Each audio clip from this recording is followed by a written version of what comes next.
Since 1977, there have been more than 150,000 documented incidents of disruption. Those facilities which offer services in this atmosphere have had to learn to cope. What you take on when you provide abortion services is all of the anti-choice, protesting, picketing. We had a long period of time where there would be a car parked in the driveway and men would have locked their necks to the chassis of the car from underneath. And 3 of them were locked together at the front door of the health center with a huge lock system that was encased in cement, and then they had destroyed the lock so that the police would not be able to get them apart.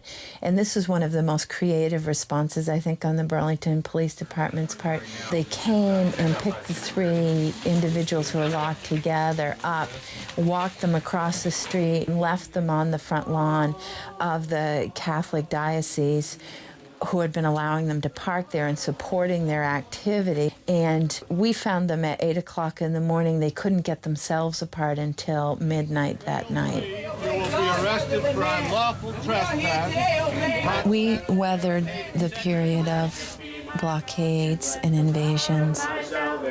What's really been unfortunate in the media is that everything is so polarized, and they represent the women in this society, women in this country, as 2 groups of women who have abortions and women who have babies. And when you provide all those services, you recognize that we're the same women at different times in our life.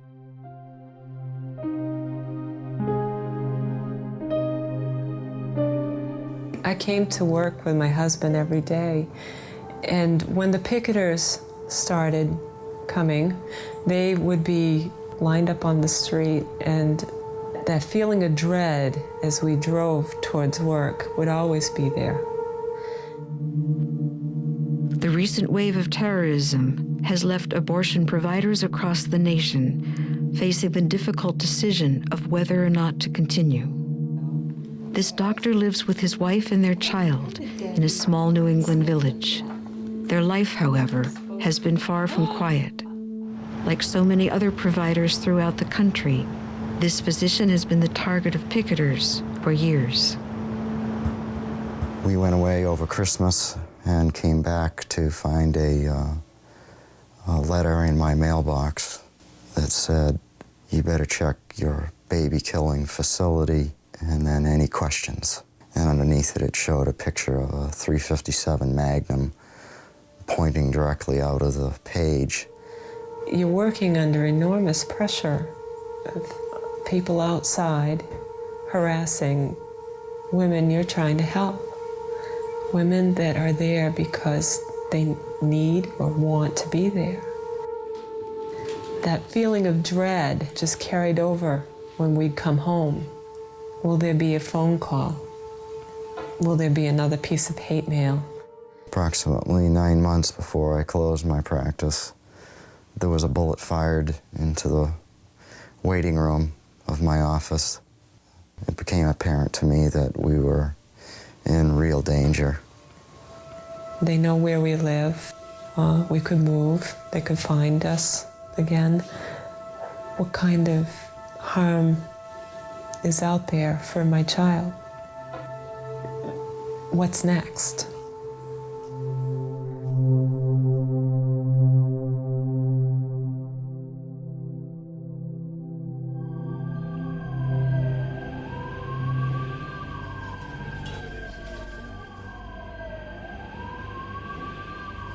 Before abortion was legal, many women died from self-induced abortions.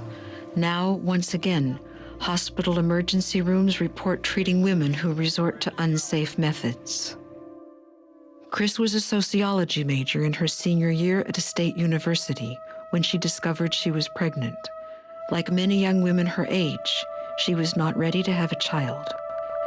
She obtained an abortion at a clinic during a wave of protests. Please consider the life that you're carrying. You'll never forget this. This day will go down in the rest of your life. You'll never get over it. Chris became pregnant again after her birth control failed. She did not want to go back to a clinic because her first experience had been so disturbing. Chris had been studying natural medicine and decided to use herbs as an abortifacient. Soon afterwards, she began to cramp. When the cramping got really bad, she thought she was aborting, and she didn't go to see anyone. And I got a call at 4 o'clock in the morning, and she had gone into convulsions in the bathtub. She was taken to the hospital, and she'd had cardiac arrest. Then they'd found out that she'd had an ectopic pregnancy, and that cramping that she was feeling was that she'd been hemorrhaging, and that's what killed her. She really wanted to go to somebody. She didn't want to be in charge and take all this responsibility. I think if there had been somebody for her to go to, that she would still be alive.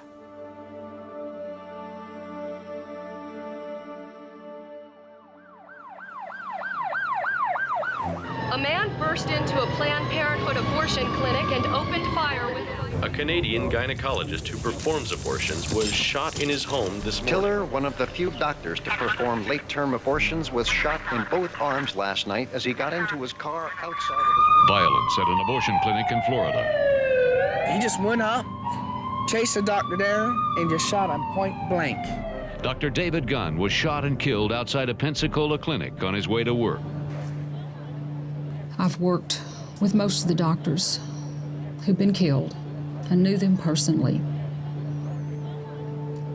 When those horrible things happen, and we are feeling so isolated and so alone and so vulnerable, and I lock the door and walk out at night and think, maybe I just won't go back tomorrow. And then I drive home, and the face of my friend who died from a self-induced abortion comes to me. And I know if I don't come back the next day, there'll be another one. Even as hard as we try, it's still going on.